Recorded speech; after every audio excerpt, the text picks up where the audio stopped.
Welkom terug by Goeiemôre, good morning. Die 29ste EICER-konferensie vind plaas van die 14de tot die 17de Oktober by Klein Kariba in Bella Bella. Nou, die geleentheid is bekend as een van die wêreld se voorste byeenkomste oor kreatiwiteit. Ek gesels nou met Dr. Kobus Neethling, president van die Suid-Afrikaanse Kreatiwiteitsstigting, om meer uit te vind. Baie welkom, Dr. Kobus. Ja, baie dankie, môre. Vir mense wat nie weet nie, wat is EICER? Nou kom ek sê weer interessant dat jy sê EICER en nie ACRI nie, is nou interessant. Want al die ons Amerikaanse aanbieders en besoekers praat van EICER en ons praat van ACRI. Albei is heel alright. So 30 jaar terug omtrent, was ek in die kreatiwiteitsraad, die internasionale raad, daar in Buffalo in Amerika. Daar is die moeder van alle kreatiwiteitskonferensie. Verjaar was hulle 70 jaar oud. En daar het ons besluit, ons het net 'n demokrasie geword, en ek het daar vir 'n klompie van die ouens gesê, ons moet een van hierdie konferensies in Suid-Afrika hê. En daar het ons dit georganiseer, en ek het teruggekom met die plan en alles, en ons het dit hier begin aanbied, en dis nou vir die 29ste jaar. Wat is die fokus van vanjaar se konferensie? Kyk, ons het elke jaar 'n so tema wat half pas by die wêreldomstandighede. Hierdie jaar is die tema Creating New Futures. Jy moet jou eie toekoms kan skep. En om dit te kan doen, moet jy kreatiwiteit. Jy kan nie sonder kreatiwiteit, kan jy nie vir jou 'n nuwe, mooi, gesonde toekoms skep nie. En dit is die fokus vir jaar. Wat kan diegene wat die konferensie bywoon verwag? Kyk, die mense wat bywoon kom uit van oral af. Hulle kom uit organisasies, hulle kom uit groot besighede, klein besighede, individue, skole, sport ensovoorts. En elkeen van hulle verwag dat die kreatiwiteit wat aangebied word, moet prakties gebruik kan word. Ek moet miskien net dit sê. Ek het gestaan, hoor ek ergens weer op televisie, die koneksie wat mense maak, dat kreatiwiteit dit iets met kuns te doen. En ek dink dit was die groot struikelblok in kreatiwiteit. Dit het niks met kuns te doen nie. Kuns is een van die manifestasies van kreatiwiteit. Maar kreatiwiteit kan oral gebeur. Dit kan jy as 'n kreatiewe ouer is 'n ander ouer as 'n nie kreatiewe ouer. 'n Onderwyser wat kreatief is anders. 'n Sportman, ek het met al die internasionale sportouens al gewerk. Die kreatiewe, ons het baie van hulle in die Springbokspan op die oomblik. Hulle is net anders. So dit manifesteer oral en is oral bruikbaar. So mense wat kom, soek dit in hulle waar hulle is, in hulle bedryf of hulle sport of in hulle groep. So hoekom is kreatiwiteit en kreatief dink belangrik, veral nou, Dr. Kobus? Ja, jy weet, ek was baie bevoorreg, ek het onder die groot kreatiewe gees van die 20ste eeu het ek studeer, Paul Torrens. Hy was meneer kreatiwiteit van die 20ste eeu. Hy het jare en jare terug gesê, daar gaan 'n tyd kom dat mense besef, dit is nie jou kreatiewe, nie jou tegniese vermoë of jou hoë IQ of al daai goeders wat vir jou daai cutting edge gaan gee nie. Dis jou eie kreatiwiteit. En daar's geen twyfel nie. As jy kyk na die Wêreldekonomiese Forum die afgelope klomp jaar, hulle plaas kreatiwiteit altyd in die top 3 wat jy nodig het as 'n individu of 'n maatskappy om daar voor te gaan. As jy dit nie het nie, dan sak jy uit. En kom ons kyk bietjie na die wêreld vandag. Die oorloë, jy kan nie armoede oplos en jy sukkel is omdat ons nie ons kreatiwiteit gebruik nie. Dit is die groot rede daarvoor. Ons sukkel met ou idees wat net nie meer werk nie. So dit is nou belangriker as ever before. Vertel ons asseblief bietjie meer oor jou heelbrein-navorsing.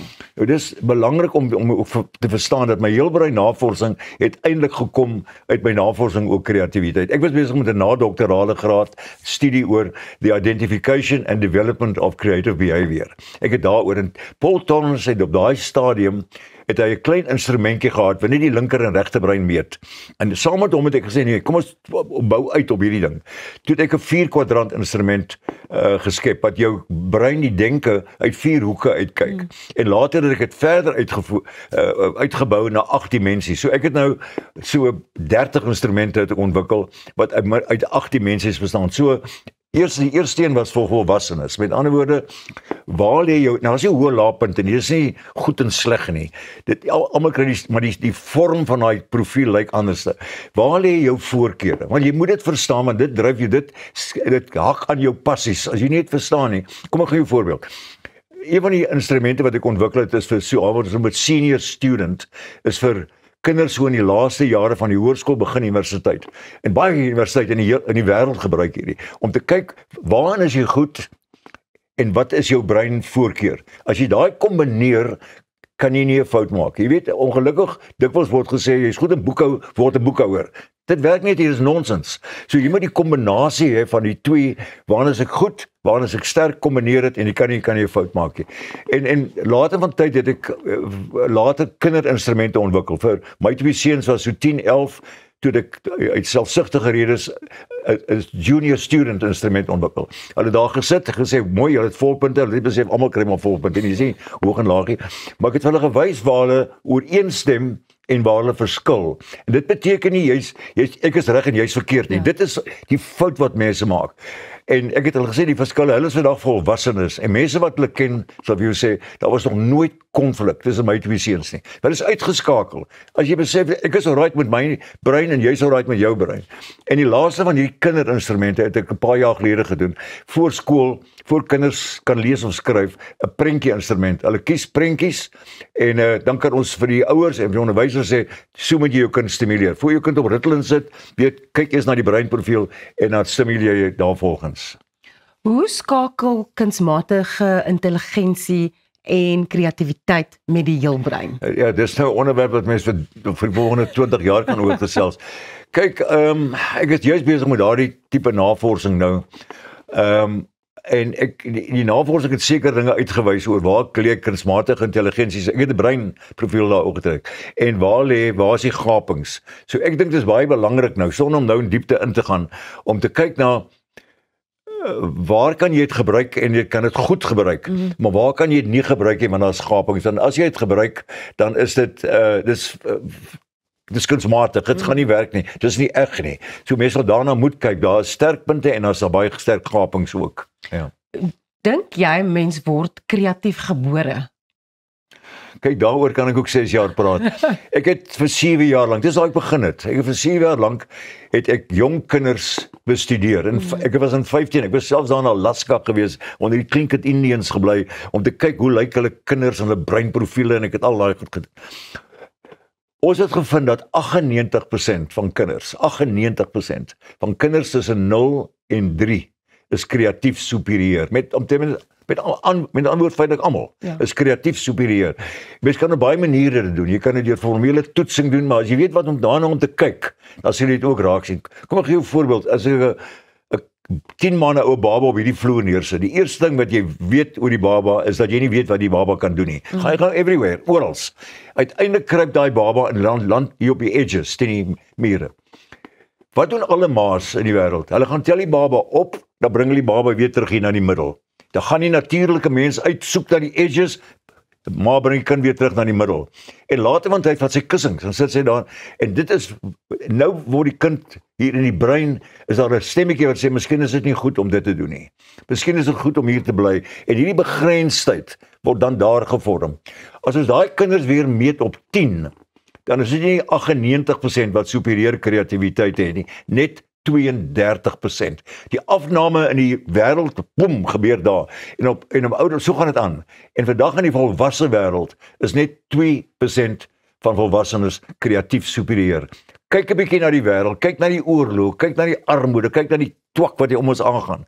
Is juis omdat ons nie 'n kreatiwiteit het om dit op te los nie. So as mens nou die kreatiwiteit verloor, kan jy dit weer ontwikkel en weer iewers kry? Dis omtrent die belangrikste vraag wat 'n individu kan vra of 'n groep kan vra. Die antwoord is absoluut. Dit is ons werk vir amper 30 jaar. Dit wat ons werk nou in 90 lande. Hier is meer as 90 lande. Dis oral dieselfde. Of jy nou 10 jaar oud is of jy nou 100 jaar oud is, ons werk met alle groepe, kulture, ouderdomme, net om te bewys, jy verloor nooit totaal jou kreatiwiteit nie. Daar's maniere om dit terug te kry. Dit is die wonderlikste stories. Ek onthou 'n man 'n jaar of 2 terug, wat daar in 'n groep was, hy's 80 jaar oud, en hy het vir my gekontak na die opleiding so 6 maande later, sê vir my, ek het my eerste boek nou net gepubliseer, en ek is besig met my tweede, toe sê hy, maar ek moes dit 60 jaar gelede al gedoen het. Is hierdie ontdekking van wat hier aangaan, en dit is verskriklik belangrik om te besef, jy kan dit enige tyd kan jy dit uithaal, en jy kan ontwikkel, en jy kan dit gebruik. En soms kom daai kreatiwiteit ook in sy eie tyd, dat die tydsberekening moet reg wees, byvoorbeeld nou, die oom wat die boek geskryf het. Absoluut. En weet jy wat interessant, we praat weer so oor ouderdom. is dat my mentors, Paul Torrance, hier op in sy 80's en nou oral rond beweeg. Sydney Pons, wat 'n ander mentor vir my. Sydney Pons is die man was die co-founder van Creative Problem Solving. 'n reus van ek het 15 jaar lank saam met hom oral in die wêreld en aangebied. Hy was tot op 87 het hy nog in die wêreld getoer en aangebied. So dit hou nie op nie, dis reg. En dit kan op enige oomblik kan dit net uitkom.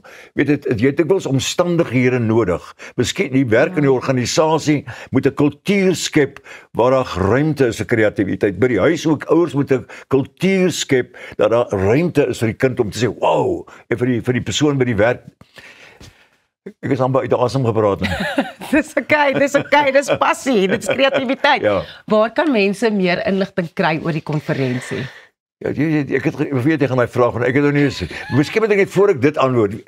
Ek wil net sê, weet om kreatiwiteit te laat gebeur, moet daar ander dinge ook in jou ontwikkel. En een van die dinge is courage, is moed. Ek het televisiereeks oor courage en boeke daaroor geskrywe. Jy moet jou moed ontwikkel vir jou kreatiwiteit ontwikkel en courage ontwikkel saam met jou kreatiwiteit. Okay.